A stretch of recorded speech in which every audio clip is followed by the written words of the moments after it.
تو مسلمانوں میں یہ سیاسی شعور، یہ پولیٹیکل اویئرنیس بہت پہلے سے ہے۔ ہمیں آج جمہوریت یا سیکولرزم یا ووٹنگ یا الیکشن کا پارٹ نہ پڑھایا جائے، ہمارے گھر میں موجود ہے، سیاست ہمارے گھر میں موجود ہے اور ہم نے سیاسی شعور بہت پہلے سے حاصل کر رکھا ہے۔ لیکن ہم دیکھتے ہیں کہ جب بات چلی تو آج مسلمانوں کا یہی جو ووٹ ہے، جہاں پہ ہمارے ووٹ کی بڑی اہمیت ہوا کرتی تھی، ہم اس ملک میں دوسری سب سے بڑی آبادی ہیں، اگر ہم چاہیں تو اس ملک کا تختہ پلٹ سکتے ہیں۔ اس ملک میں ہم نے بہت کام کیا ہے، اس ملک کو بڑھانے کے لیے، اس ملک کو سنوارنے کے لیے مسلمانوں نے اپنی جان بھی دی ہے، اپنا مال بھی دیا ہے، اپنا وقت بھی دیا ہے۔ لیکن آج ہماری جو ووٹ ہے، ہمارا جو مینڈیٹ ہے، اس کی کوئی حیثیت نہیں ہے۔ آج ہمارے ووٹ کو کوئی پوچھتا تک نہیں ہے۔ یہ اس وجہ سے ہے کیونکہ ہم نے اپنے ووٹ کی اہمیت کو نہیں سمجھا۔ یزید امام حسین کا ووٹ اس لیے حاصل کرنا چاہتا تھا کیونکہ امام حسین کے ووٹ کی اہمیت تھی۔ امام حسین اگر یزید کی بیعت کر لیتے تو پوری دنیا جو ہے وہ بیعت کر لیتی۔ تو ہمیں بھی اپنے ووٹ کی اہمیت کو اجاگر کرنا پڑے گا۔ الحمدللہ وکفا وسلام علی عبادہ الذین اصطفیٰ، فاعوذ باللہ من الشیطان الرجیم، بسم اللہ الرحمن الرحیم۔ قال اللہ تعالی فی القرآن المجید والفرقان الحمید، ان الذین یبایعونک انما یبایعون اللہ، صدق اللہ، صدق رسول اللہ صلی اللہ علیہ وسلم۔ حصول برکت کے لیے ایک دفعہ درود شریف پڑھ لیں۔ اللہم صلی وسلم وبارک علی سیدنا محمد وعلی آلہ وصحبہ تسلیما کثیرا کثیرا۔ الحمدللہ ایک دفعہ ہم پھر مدینہ مسجد میں حاضر ہیں۔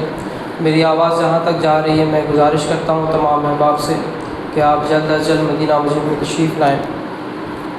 الحمدللہ ہم نے پچھلے جمعہ میں انتخابات پر، الیکشنز پر بات کی تھی اور ہم نے اس بات کو اجاگر کیا تھا کہ کس طرح اس ملک ہندوستان میں مسلمانوں نے اپنی بہت سی قربانیوں سے، بہت سے مسلمانوں نے اپنی جان سے، بہت سے مسلمانوں نے اپنے مال سے، بہت سے مسلمانوں نے اپنے بہت سی قربانیاں جو پیش کی ہیں، اور اس ملک میں مسلمانوں کا اتنا ہی حصہ ہے جتنا کہ اوروں کا ہے، جتنا کہ غیر مسلموں کا ہے اتنا ہی حصہ مسلمانوں کا ہے۔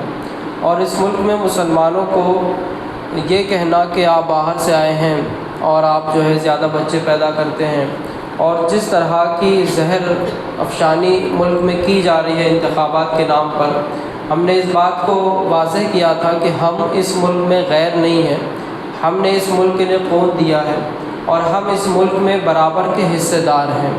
ہم یہاں کرایہ دار نہیں ہیں بلکہ ہم حصے دار ہیں۔ آج انشاءاللہ کچھ باتیں قرآن و حدیث کی روشنی میں اس بات پر عرض کی جائے گی کہ اسلام میں جو الیکشن کا معاملہ ہے اور جو ووٹنگ کا معاملہ ہے، یہ اسلام میں کیا حیثیت رکھتا ہے۔ یاد رکھیں اسلام یہ مکمل دین ہے۔ اسلام نے اپنے ماننے والوں کے لیے کسی بھی میدان میں کبھی بھی جو ہے یتیمی نہیں چھوڑی ہے۔ اسلام مسلمانوں کو ہر میدان میں ہر کام کے لیے رہنمائی عطا کرتا ہے، وہ چاہے دین کا کام ہو، عبادتوں کا کام ہو، روزہ، نماز، زکوٰۃ، حج ہو، یا کوئی بھی اسلامی کام ہو، یا جسے ہم دنیاوی کام کہتے ہیں، چاہے وہ شادی بیاہ ہو، چاہے وہ سیاست ہو، یا چاہے وہ پڑھائی ہو، یا ایسے کوئی بھی معاملات ہو، اسلام کسی بھی معاملے میں اپنے ماننے والوں کو جو ہے وہ یتیم نہیں چھوڑتا۔ وہ ہر معاملے میں اسلام مسلمانوں کی رہنمائی کرتا ہے۔ اسی طرح اسلام نے مسلمانوں کی رہنمائی سیاست میں بھی کی ہے، پولیٹکس میں بھی اسلام نے مسلمانوں کی رہنمائی کی ہے۔ وہ اس طرح سے کی ہے کہ اسلام نے بتا دیا ہے کہ سیاست کیوں کرنا چاہیے، اسلام نے بتا دیا ہے سیاست کرنے کے کیا طریقے ہونے چاہیے، اسلام نے بتا دیا ہے کہ سیاست کس طرح سے کی جائے۔ اسلام نے یہ بھی بتایا ہے کہ ایک سیاست دان، ایک پولیٹیشین، ایک حاکم، ایک بادشاہ، ایک خلیفہ کیسا ہونا چاہیے، اس کی کیا خصوصیات ہونی چاہیے۔ اسی طرح اسلام نے ووٹنگ کے تعلق سے بھی اپنا نظام بتا دیا ہے۔ اسلام نے باضابطہ ووٹنگ یہ بتایا نہیں ہے، لیکن اسلام نے ایک نظام مسلمانوں کو دیا ہے، ایک سسٹم دیا ہے، وہ ہے بیعت کا، جس میں بہت سے لوگ یا بہت سے سردار یا بہت سے عام مسلمان جو ہے ایک حاکم کے لیے، ایک حکمران کے لیے بیعت کرتے ہیں۔ اور اسی کو قرآن شریف میں ارشاد فرمایا اللہ عز و جل سورہ فتح سورہ نمبر 48 میں آیت نمبر 10 اور پھر آگے چل کر آیت نمبر 18 میں ارشاد فرماتا ہے ان الذین یبایعونک انما یبایعون اللہ۔ ترجمہ اللہ تعالیٰ ارشاد فرماتا ہے وہ جو تمہاری بیعت کرتے ہیں وہ تو اللہ ہی سے بیعت کرتے ہیں، ان کے ہاتھوں پر اللہ کا ہاتھ ہے، تو جس نے عہد توڑا اس نے اپنے برے کو توڑا، اور جس نے پورا کیا وہ عہد جو اس نے اللہ سے کیا تھا تو بہت جلد اللہ اسے بڑا ثواب دے گا۔ جو سورہ فتح ہے آیت نمبر 10 ہے۔ اس کے بعد آیت نمبر 18 میں اللہ عز و جل ارشاد فرماتا ہے لقد رضی اللہ عن المؤمنین اذ یبایعونک تحت الشجرہ فعلم ما فی قلوبہم فانزل السکینۃ علیہم واثابہم فتحا قریبا۔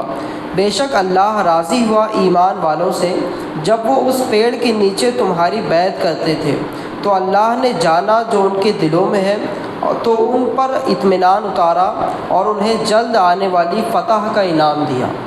یہ سورہ فتح ہے، سورہ نمبر 48 ہے، آیت نمبر 10 اور 18۔ اس میں اللہ عز و جل نے بیعت کا ذکر فرمایا ہے۔ یہ بیعت رضوان تھی۔ کیا ہوا تھا؟ معاملہ کچھ ایسا تھا کہ مسلمان جب مکہ سے مدینہ شریف ہجرت کر کے چلے گئے، پھر بہت سالوں کے بعد مسلمانوں نے حضور رحمت عالم صلی اللہ علیہ وسلم نے ارادہ فرمایا کہ ہم عمرہ کے لیے مکہ جائیں گے، اور تمام مسلمان ایک بڑی جماعت تھی مسلمانوں کے، سینکڑوں مسلمان صحابہ اور حضور رحمت عالم صلی اللہ علیہ وسلم احرام باندھ کر کے اپنے قربانی کے جانور لے کر کے وہ جو ہے حدیبیہ کی طرف نکلے اور مکہ کی طرف نکلے اور حدیبیہ کے مقام پر ٹھہرے تھے، اور مکہ والوں نے یہ اعلان کیا کہ ہم مسلمانوں کو مکہ میں داخل نہیں ہونے دیں گے۔ یہ مکہ چھوڑ کے گئے تھے تو آج ہم انہیں مسلمانوں کو جو ہے مکہ میں داخل ہونے نہیں دیا جائے گا، اور انہیں روک دیا گیا۔ حضور رحمت عالم صلی اللہ تعالیٰ علیہ وسلم نے حضرت عثمان غنی رضی اللہ تعالیٰ عنہ کو مکہ والوں کی طرف روانہ فرمایا، اپنا قاصد بنا کر، اپنا ایمبیسڈر بنا کر روانہ کیا، اور فرمایا کہ عثمان تم جاؤ اور مکہ کے سرداروں سے یہ مشورہ کرو، مکہ کے سرداروں کو اس بات پر راضی کرو کہ ہم مکہ میں جنگ کرنے کے لیے نہیں آ رہے۔ مکہ میں کعبہ معظمہ تھا، مکہ میں مقام ابراہیم تھا، اور مکہ میں جو ہے تمام دنیا سے لوگ حج کرنے کے لیے، عمرہ کرنے کے لیے، کعبے کی زیارت کرنے کے لیے آتے تھے، اور ہم بس عمرہ کرنے کے لیے جو ہے وہ مکہ آنا چاہتے ہیں۔ تو حضرت عثمان غنی رضی اللہ تعالیٰ عنہ مکہ شریف گئے اور سرداران قریش سے کہا کہ حضور رحمت عالم جنگ کا ارادہ نہیں فرماتے ہیں، لیکن سرداران قریش اس بات پر راضی نہیں ہوئے، اور انہوں نے کہا کہ آپ آگے سال آئیے، اس سال ہم کسی بھی صورت میں آپ کو جو ہے عمرہ کی اجازت نہیں دیتے، آپ کو مکہ آنے کی اجازت نہیں دی جائے گی۔ اب ایسا موقع تھا تو حضرت عثمان غنی رضی اللہ تعالیٰ عنہ سے سرداران قریش نے کہا کہ عثمان آپ ہمارے درمیان بڑے جو ہے وہ قد آور ہیں، آپ جو ہے ایک بڑے خاندان سے تعلق رکھتے ہیں اور آپ کی ہم بہت عزت کرتے ہیں، اگر آپ چاہیں تو ہم آپ کو اجازت دیتے ہیں کہ آپ جو ہے کعبہ شریف کا جو ہے وہ طواف کر لیں، ہم آپ کو اس بات کی اجازت دیتے ہیں۔ تو حضور حضرت عثمان غنی رضی اللہ تعالیٰ نے فرمایا کہ اے سرداران قریش، یہ کیسے ہو سکتا ہے کہ میرے آقا کریم صلی اللہ تعالیٰ علیہ وسلم اور ان کے اصحاب، ہمارے دوست، ہمارے ساتھی سب حدیبیہ میں بیٹھے ہیں اور سب چاہتے ہیں کہ عمرہ کریں، طواف کریں، اور میں ان کے بغیر جو ہے عمرہ کر لوں اور طواف کر لوں، میں ایسا نہیں کر سکتا۔ یہاں سے ایک بات یہ بھی سمجھ آتی ہے کہ آپ کو پورا موقع تھا، آپ خود بھی مکہ والے تھے، اور ایسے وقت میں جب آپ کئی سالوں سے آپ نے عمرہ نہیں کیا تھا، طواف نہیں کیا تھا، کعبے کو دیکھا نہیں تھا، ہر مسلمان کی تمنا ہوتی ہے کہ جب وہ مکہ جائے تو ضرور وہ کعبے کا طواف کرے، لیکن حضرت عثمان غنی رضی اللہ تعالیٰ عنہ کا عشق اس بات کی اجازت نہیں دیتا تھا کہ آپ جو ہے حضور کے بغیر جو ہے وہ طواف کر لیں۔ اس بات پر سرداران قریش نے آپ کو مکہ میں روک لیا، آپ کو قیدی بنا لیا، اور قیدی بنانے کے بعد یہاں حدیبیہ میں جہاں حضور رحمت عالم اور صحابہ کرام موجود تھے، یہ افواہ اڑ گئی کہ حضرت عثمان غنی رضی اللہ تعالیٰ عنہ کو مکہ والوں نے شہید کر دیا۔ ایسے نازک موقع پر صحابہ کرام میں جوش بھر گیا، اور حضور رحمت عالم صلی اللہ علیہ وسلم حدیبیہ کے مقام پر ایک درخت کے نیچے، جسے قرآن کہتا ہے کہ وہ آشادہ، قرآن جو ہے فرماتا ہے کہ اس درخت کے نیچے صحابہ کرام رضی اللہ تعالیٰ عنہم نے حضور رحمت عالم صلی اللہ علیہ وسلم کے ہاتھ مبارک پر بیعت فرمائی، اور اللہ عز و جل ارشاد فرماتا ہے کہ ان الذین یبایعونک انما یبایعون اللہ، کہ اے محبوب انہوں نے آپ کے ہاتھ پر بیعت نہیں کی، انہوں نے ہمارے ہاتھ پر بیعت کی۔ تو حضور رحمت عالم صلی اللہ علیہ وسلم کے ہاتھ پر صحابہ کرام نے بیعت کی، اور یہ بیعت اس بات کی تھی کہ آپ نے سرداران قریش نے ہمارے ساتھی حضرت عثمان غنی کو شہید کر دیا ہے، اور اگر ایسا ہوا ہے یا ان پر کسی بھی طرح کی زیادتی ہوئی ہے تو ہم حضرت عثمان غنی کا بدلہ لیں گے۔ اس بات پر یہ بیعت ہوئی، اور پھر علماء کرام نے لکھا ہے کہ اس طرح سے اسلام میں جو ہے ووٹنگ کا ایک کانسیپٹ آیا کہ کسی بھی معاملے پر جب مشورہ ہو اور مسلمانوں سے رائے طلب کی جائے تو اس طرح سے جو ہاتھ پہ ہاتھ رکھ کر کے ایک دوسرے کی بیعت کی جائے اور ایک دوسرے کا اظہار خیال کیا جائے، ایک دوسرے کے لیے کسی کاز کے لیے کسی مقصد کے لیے مینڈیٹ دیا جائے۔ اس طرح سے اسلام میں ایک بیعت کا سسٹم رائج ہوا، اور اس کے بعد جب حضور رحمت عالم صلی اللہ علیہ وسلم کا ظاہری انتقال ہوا، آپ ظاہری طور پر اس دنیا سے تشریف لے گئے، تو یہی بیعت کا سسٹم تھا جس نے اسلام میں سب سے پہلے خلافت راشدہ کو قائم کیا۔ آپ تاریخ پڑھیں، یہ میرے پاس ہے تاریخ الخلفاء، اس میں اسلام کے تمام تر خلفاء، تمام سر حکام، تمام سر بادشاہوں اور تمام تر پولیٹیشین کا ذکر کیا گیا۔ اس کتاب میں ہمیں سب سے پہلے ملتا ہے کہ جب حضور رحمت عالم صلی اللہ علیہ وسلم کا ظاہری انتقال ہوا تو ثقیفہ بنو سعدہ میں انصار صحابہ جمع ہو گئے، اور جب حضور رحمت عالم صلی اللہ علیہ وسلم کا جنازہ مبارک رکھا ہوا ہے، ایسے نازک موقع پر صحابہ کرام پر جو ہے ایک عجیب سی کیفیت طاری ہے۔ صحابہ کرام جو اپنے ہوش و حواس میں نہیں ہیں، کیونکہ صحابہ کرام نے ہمیشہ حضور رحمت عالم کا دیدار کیا تھا، ہمیشہ حضور کی صحبت اختیار کی تھی۔ حضور کا اس ظاہری دنیا سے وصال فرمانا صحابہ کرام پر بہت گرا تھا۔ صحابہ کرام کے دلوں پر غموں کے پہاڑ ٹوٹ پڑے تھے، لیکن ایسے نازک موقع پر بھی پوری جماعت صحابہ نے اور پورے مسلمانوں نے اس بات پر اتفاق کیا کہ مسلمان بغیر امیر کے، بغیر خلیفہ کے، بغیر حاکم کے نہیں رہ سکتے۔ مسلمان ایک دن بھی بغیر حاکم کے نہیں رہ سکتے۔ تو جب کہ رحمت عالم صلی اللہ علیہ وسلم کا ابھی جنازہ نہیں پڑھا گیا ہے، ابھی تدفین نہیں ہوئی ہے، اور ثقیفہ بنو سعدیہ میں صحابہ کرام جمع ہوئے اور انصار نے دعویٰ کیا کہ ہم خلافت کے زیادہ حقدار ہیں، کیونکہ ہم انصار اللہ ہیں، ہم نے جو ہے دین کی مدد کی ہے، ہم نے دین کی حمایت کی ہے، اس لیے ہم جو ہے زیادہ حقدار ہیں۔ لیکن اس مجمع میں حضرت ابوبکر صدیق رضی اللہ تعالیٰ عنہ، حضرت عمر فاروق اعظم رضی اللہ تعالیٰ عنہ اور بہت سے مہاجرین اور قریش صحابہ بھی موجود تھے۔ مختصر واقعہ یہ ہے کہ حضرت عمر فاروق اعظم رضی اللہ تعالیٰ عنہ نے حضرت ابوبکر صدیق رضی اللہ تعالیٰ عنہ کو فرمایا کہ اے ابوبکر صدیق آپ تقریر فرمائیں، آپ بتائیں کہ کون حاکم ہوگا۔ تو آپ نے تقریر فرمائی، اور آپ نے اپنی تقریر میں یہ باتیں بتائیں کہ اسلام میں جو ہے وہ خلیفہ کا ہونا، حاکم کا ہونا کتنا ضروری ہے۔ اور حضور نے اپنی امت کو ایسے ہی نہیں چھوڑا تھا۔ حضور جب تک ظاہری دنیا میں تھے آپ مسلمانوں کو بتاتے ایسا ایسا کرنا ہے، آپ مسلمانوں کی فوجوں کو جمع کرتے، مسلمانوں کو جنگ کا حکم دیتے، مسلمانوں کی قیادت فرماتے۔ اب جب حضور ظاہری انتقال فرما چکے ہیں، حضور ظاہری طور پر مسلمانوں میں نہیں ہیں، تو حضرت عمر فاروق رضی اللہ تعالیٰ عنہ کے مشورے پر حضرت ابوبکر صدیق رضی اللہ عنہ نے یہ فرمایا کہ تم ایسا کر لو کہ عمر فاروق ہیں یا عبیدہ ابن جراح ہیں، کسی ایک کے ہاتھ پر بیعت کر لو، انہیں اپنا حاکم بنا لو۔ یہاں میں ایک بات عرض کرنا چاہتا ہوں، جب حضرت ابوبکر صدیق رضی اللہ تعالیٰ نے اپنی بیعت، اپنا ووٹ حضرت عمر یا حضرت ابو عبیدہ کو عطا فرمایا، تو حضرت عمر رضی اللہ تعالیٰ کھڑے ہو گئے۔ آپ نے اعلان کیا کہ اے لوگوں سن لو، میں ایسی قوم پر حکومت نہیں کر سکتا جن میں حضرت ابوبکر جیسی شخصیت موجود ہے۔ حالانکہ اگر آپ چاہتے تو حضرت ابوبکر کی حمایت، حضرت ابوبکر کا سپورٹ حاصل کر کے، حضرت ابوبکر کا ووٹ حاصل کر کے آپ حاکم ہو سکتے تھے، لیکن آپ نے منع فرمایا، اور پھر آپ ہی نے فرمایا کہ ابوبکر رضی اللہ عنہ آپ ہاتھ بڑھائیے، اپنے ہاتھ بڑھایا، اور حضرت عمر رضی اللہ تعالیٰ نے آپ کے ہاتھ پر بیعت کی، اور اس کے بعد پورے صحابہ نے، مہاجرین نے، انصار نے، سب نے حضرت ابوبکر صدیق رضی اللہ تعالیٰ عنہ کے ہاتھ پر بیعت کی، اور اس طرح سے اسلام کے سب سے پہلے خلیفہ حضرت ابوبکر صدیق رضی اللہ تعالیٰ عنہ کا انتخاب ہوا۔ یہ ایک طرح کا الیکشن ہی تھا کہ بہت سے لوگ وہاں موجود تھے، لوگ اپنا دعویٰ پیش کر رہے تھے کہ ہم بھی کینڈیڈیٹ ہیں، ہم بھی کینڈیڈیٹ ہیں، لیکن اسلام نے کتنا خوبصورت نظام عطا فرمایا کہ حاکم وہ ہوگا، بادشاہ وہ ہوگا، آپ کا جو ہے نگہبان، آپ کا ریپریزنٹیٹو وہ ہوگا جو آپ میں سب سے زیادہ متقی ہے، جو آپ میں سب سے زیادہ پرہیزگار ہے۔ تو اسلام کا نظام یہ ہے کہ آپ چاہے کہ رسول اللہ کا جنازہ موجود ہے لیکن آپ بغیر حاکم کے نہیں رہ سکتے۔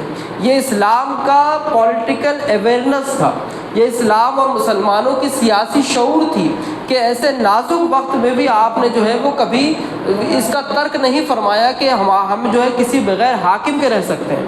لیکن جب یہ واقعات بڑھے اور اس کے بعد حضرت عمر رضی اللہ عنہ کا انتخاب ہوا، حضرت عثمان و حضرت علی رضی اللہ تعالیٰ عنہ کا انتخاب ہوا، آگے چلتے ہوئے جب یہ خلافت راشدہ ختم ہوئی تو ہم دیکھتے ہیں زمانہ ایک ایسا بھی آیا 60-61 ہجری کے وقت میں جب یزید جو ہے وہ حکومت پر قابض ہوا، اور یزید نے حضرت امام حسین رضی اللہ تعالیٰ عنہ سے کہا تھا کہ آپ میری بیعت کر لیں۔ میں بتانا چاہتا ہوں ایک ووٹ، ایک بیعت کا جو اسلام میں سسٹم ہے، کسی بادشاہ کو منتخب کرنے کی جو اہمیت ہے، آپ نے ایک دفعہ دیکھا کہ حضرت عمر نے حاکم بننے سے انکار کر دیا اور حضرت ابو بکر رضی اللہ تعالیٰ عنہ کو آگے کیا۔ حضرت ابو بکر کو آگے کرنے کا مقصد یہ تھا کہ آپ سب سے زیادہ متقی تھے، آپ سب سے زیادہ پرہیزگار تھے۔ حضور رحمۃ علیہ فرماتے ہیں، حضرت عائشہ رضی اللہ تعالیٰ نے ایک دفعہ عرض کیا تھا، یا رسول اللہ آسمان پہ جتنے تارے ہیں کیا کسی کی اتنی نیکیاں ہیں؟ تو حضور رحمۃ عالم نے فرمایا یہ حضرت عمر کی نیکیاں ہیں۔ آپ حضرت ابوبکر کی شہزادی تھیں، آپ یہ سمجھتی تھی کہ میرے والد کی اتنی نیکیاں ہوں گی، لیکن حضور نے فرمایا کہ تمہارے والد حضرت ابوبکر کی ایک نیکی عمر کی تمام نیکیوں پر بھاری ہے۔ تو اسلام کا جو نظام ہے، سیاست کا کانسیپٹ جو ہے وہ یہ ہے کہ اچھے لوگ سیاست میں آئیں۔ جب یزید جو ہے بادشاہت پر قابض ہوا اور یزید کی بیعت حضرت امام حسین سے عرض کی گئی تو امام حسین نے منع فرمایا، آپ نے بالکل سرے سے انکار کر دیا۔ یہاں یہ بات بتانا چاہتا ہوں کہ مسلمان اپنی سیاسی شعور کو کتنا رکھتے تھے کہ اگر بادشاہ اچھا نہیں ہے تو ہم اس کی بیعت نہیں کریں گے، ہم اس کو ووٹ نہیں دیں گے۔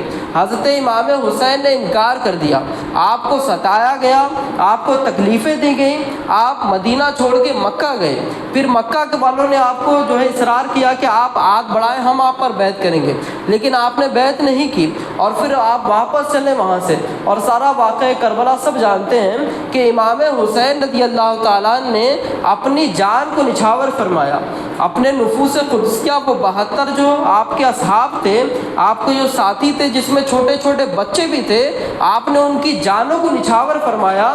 وہ کیا وجہ تھی؟ وہ یہی وجہ تھی کہ آپ اپنی بیعت، اپنا ووٹ ایک ظالم کو نہیں دینا چاہتے تھے۔ تو مسلمانوں میں یہ سیاسی شعور، یہ پولیٹیکل اویئرنس بہت پہلے سے ہے۔ ہمیں آج جمہوریت یا سیکولرزم یا ووٹنگ یا الیکشن کا پارٹ نہ پڑھایا جائے، ہمارے گھر میں موجود ہے، سیاست ہمارے گھر میں موجود ہے اور ہم نے سیاسی شعور بہت پہلے سے حاصل کر رکھا ہے، لیکن ہم دیکھتے ہیں کہ جب بات چلی تو آج مسلمانوں کا یہی جو ووٹ ہے، جہاں پہ ہمارے ووٹ کی بڑی اہمیت ہوا کرتی تھی، ہم اس ملک میں دوسری سب سے بڑی آبادی ہیں، اگر ہم چاہیں تو اس ملک کا تختہ پلٹ سکتے ہیں۔ میں یہاں کتاب لایا ہوں، آپ پڑھ سکتے ہیں، مسلم مجاہدین آزادی۔ ہم نے اس ملک کی آزادی کے لیے بہت کام کیا، اس ملک کی مرکزی قیادت میں ہمارا حصہ تھا۔ اس ملک کی آزادی کے لیے تحریک آزادی میں جس نظام نے کام کیا تھا، میں اس کا نام نہیں لینا چاہتا، لیکن اس نظام کے 8 پریزیڈنٹ مسلمان رہے تھے۔ اس ملک میں ہم نے بہت کام کیا ہے، اس ملک کو بڑھانے کے لیے، اس ملک کو سنوارنے کے لیے مسلمانوں نے اپنی جان بھی دی ہے، اپنا مال بھی دیا ہے، اپنا وقت بھی دیا ہے، لیکن آج ہماری جو ووٹ ہے، ہمارا جو مینڈیٹ ہے، اس کی کوئی حیثیت نہیں ہے۔ آج ہمارے ووٹ کو کوئی پوچھتا تک نہیں ہے۔ یہ اس وجہ سے ہے کیونکہ ہم نے اپنے ووٹ کی اہمیت کو نہیں سمجھا۔ یزید امام حسین کا ووٹ اس لیے حاصل کرنا چاہتا تھا کیونکہ امام حسین کے ووٹ کی اہمیت تھی۔ امام حسین اگر یزید کی بیعت کر لیتے تو پوری دنیا جو ہے وہ بیعت کر لیتی۔ تو ہمیں بھی اپنے ووٹ کی اہمیت کو اجاگر کرنا پڑے گا۔ یاد رکھیں، ایک چیز یہ بھی بتا دوں، بہت سے لوگ کہتے ہیں کہ سارے جو آج کے پولیٹیشین ہیں، آج کے جتنے سیاستدان ہیں، وہ سارے کے سارے کرپٹ ہیں، وہ سارے کے سارے جو ہے وہ بہت ہی غلیظ قسم کے لوگ ہیں، سیاست جو ہے گندا کھیل ہو چکا ہے۔ لیکن یاد رکھیں، اسلام میں فقہائے اسلام نے اس بات کا قانون دیا ہے، بہت سے لوگ ووٹ اس لیے نہیں کرتے کہ جس کو بھی ووٹ دو وہ ویسا ہی ہے، لیکن یہ بات نہیں ہے۔ اگر آپ ووٹ نہیں دیں گے اور دیکھا جائے گا کہ مسلم معاشرے میں، مسلم محلوں میں سیاسی شعور نہیں ہے، مسلمان ووٹ دینے کے لیے نہیں نکلتے ہیں، تو آپ کے ووٹ کی کوئی قیمت نہیں رہے گی۔ جو جتنا زیادہ قومیں ووٹ دیتی ہیں، جو جتنی زیادہ سیاسی طور پر اویئر رہتی ہیں، جس کا زیادہ سیاسی شعور رہتا ہے، جو اس بات کو سمجھتی ہیں کہ ہمارے لیے اچھا کیا ہے، برا کیا ہے، اور فقہا نے ایک قانون دیا ہے کہ جب مسلمان کسی دو برائیوں میں پھنس جائے، یہ فقہ کا قانون ہے کہ اگر آپ کے سامنے ایک طرف کنواں ہے، ایک طرف کھائی ہے، کہ یہاں بھی برا ہے وہاں بھی برا ہے، تو فقہا فرماتے ہیں ایسی برائی کو اختیار کیا جائے جو کم ہو، زیادہ برائی سے جو ہے کم برائی کو اختیار کیا جائے گا۔ تو اگر آپ یہ سوچتے ہیں کہ ہم کسی کو ووٹ دے دیں، نظام تو ویسا ہی ہے، لیکن یہ آپ کے پاس ایکسکیوز نہیں ہونا چاہیے۔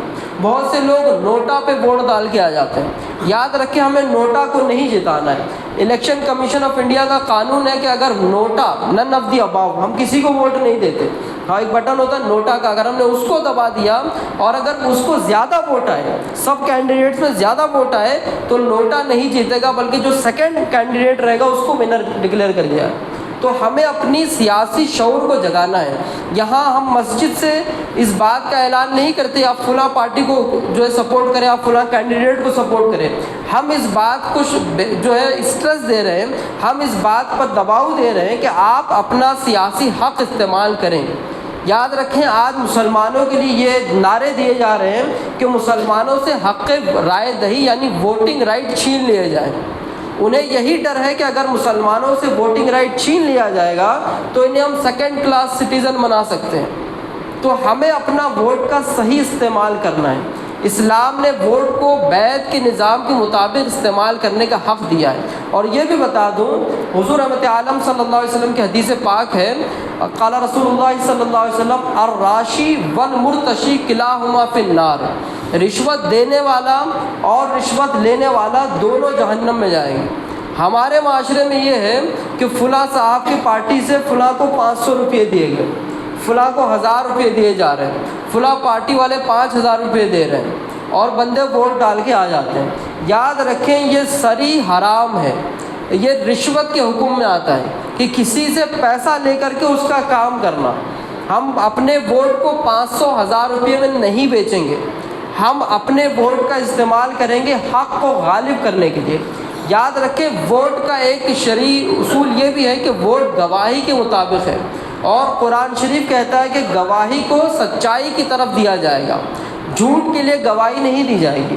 تو آپ کو اس بات کا خیال رکھنا ہے کہ ہمارا ووٹ ضرور دیا جائے، ہمارے گھر والے ووٹ دیں، ہمارے دوست احباب ووٹ دیں، ہمارے محلے والے ووٹ دیں، لیکن ووٹ جب دینے جا رہے ہیں تو آپ پر لازم ہے کہ آپ ایسے شخص کو ووٹ دیں جو دوسروں سے بہتر ہے، جو ہے نفرت کی بات نہیں کرتا، جو حکومت میں آنے کے بعد آپ کے لیے کام کرے گا۔ کیا ہوتا ہے کہ 5 سال میں ایک دفعہ آ گئے صاحب، آپ نے ووٹ دے دیا، اس کے بعد نہ آپ ان کو پوچھ رہے ہیں نہ وہ آپ کو پوچھ رہے ہیں۔ تو آپ پر لازم ہے کہ آپ اپنے لوکل لیڈرشپ کو ڈیولپ کریں۔ مسلمانوں میں آج ہم یہ دیکھتے ہیں کہ ہمارے پاس کوئی دوسرا آپشن نہیں ہے۔ یہ آپشن اس لیے نہیں کہ ہم نے اپنی سیاسی شعور کو بیدار نہیں کیا ہے، ہم آج بھی خواب غفلت میں پڑے ہیں۔ ہمیں چاہیے کہ مسلمانوں میں جہاں بہت سے لوگ پڑھائی کر رہے ہیں، بہت سے لوگ تجارت کر رہے ہیں، بہت سے لوگوں کی ضرورت ہے جو سیاست میں آئیں۔ یاد رکھیں جب تک آپ کے پاس اقتدار نہیں ہوگا، طاقت نہیں ہوگی، آپ کی بات کوئی نہیں پوچھے گا۔ ریاست مدینہ کا پورا تصور اسی بات پر تھا کہ ہمارے پاس سیاسی طاقت ہے۔ حضور رحمت عالم صلی اللہ علیہ وسلم مسجد نبوی میں بیٹھ کے سیاست فرماتے تھے۔ ایسا نہیں ہے کہ مسجد سیاست جو ہے شجر ممنوع ہے، سیاست کی بات نہیں کی جائے۔ حضور رحمت عالم جو ہے دوسرے ملک کے وفد سے، دوسرے ملک کے ڈیلیگیشن سے مسجد نبوی میں بیٹھ کے ملاقات کرتے تھے۔ مسجد نبوی میں بیٹھ کے جنگوں کی تیاری کی جاتی تھی، مسجد نبوی میں بیٹھ کے ریاست مدینہ کا پورا کانسیپٹ بنایا گیا تھا۔ تو مسجد سے سیاست دور نہیں ہے، لیکن ضرورت اس بات کی ہے کہ جو لوگ اچھے ہیں، جو لوگ ایماندار ہیں وہ لوگ سیاست میں آئیں۔ یاد رکھیں، کوئی بھی جو گٹر ہوتا ہے نا، جو گندی جگہ ہوتی ہے، اگر آپ یہ بولیں گے یہ گندی جگہ ہے اس کو چھوڑ دیں تو وہ گندی رہے گی۔ اچھے لوگوں کو وہاں جا کر کے اس گٹر کو صاف کرنا پڑے گا۔ اسی لیے ہمارے معاشرے میں ضروری ہے کہ وہ لوگ جو سیاست میں دلچسپی رکھتے ہیں وہ لوگ آگے آئیں، اور پھر معاشرہ اور قوم ان کا ساتھ بھی دے۔ اسی وجہ سے اسی طرح سے آنے والی 7 تاریخ کو جب الیکشن ہوگا تو ہم اس بات کی گزارش کرتے ہیں کہ آپ سب اپنا ووٹ دیں گے۔ اور کیسے دیں گے؟ آپ کو آج ہی سے تیاری کرنی پڑے گی۔ آپ کو دیکھنا پڑے گا آپ کا نام ووٹر لسٹ میں ہے یا نہیں ہے۔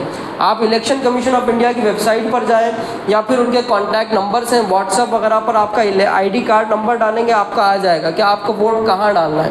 ورنہ کیا ہوتا ہے، 7 تاریخ کو الیکشن ہے، آپ 7 تاریخ کو پولنگ بوتھ پر پہنچ گئے اور دیکھا گیا کہ آپ کا نام ہی نہیں ہے، آپ کا نام ہی نہیں ہے۔ بڑی منظم سازشوں کے تحت مسلمانوں کے نام کاٹے جا رہے ہیں۔ اسی لیے آپ سے گزارش کرتا ہوں کہ آج ہی سے تیاری کریں، اپنا نام دیکھیں، اپنے گھر والوں کا نام دیکھیں، اپنے دوست و احباب کا نام دیکھیں، اور اپنا ذہن بنا لیں کہ آپ کو کس سے ووٹ دینا ہے، اور پھر ووٹ دے کے آپ کو چھوڑنا نہیں ہے۔ اگر لوکل لیڈر بھی آپ تک آ رہا ہے کہ آپ کو ووٹ دینا ہے تو آپ کو اس سے اپنا کام کروانا پڑے گا۔ آپ کو اس سے سڑک کی بات کرنی ہوگی، پانی کی بات۔ شہر میں آج 50% سے زیادہ لوگ پانی خرید کے پیتے ہیں۔ ہمارے سیاستدانوں نے ہمیں صاف پانی تک مہیا نہیں کروایا ہے۔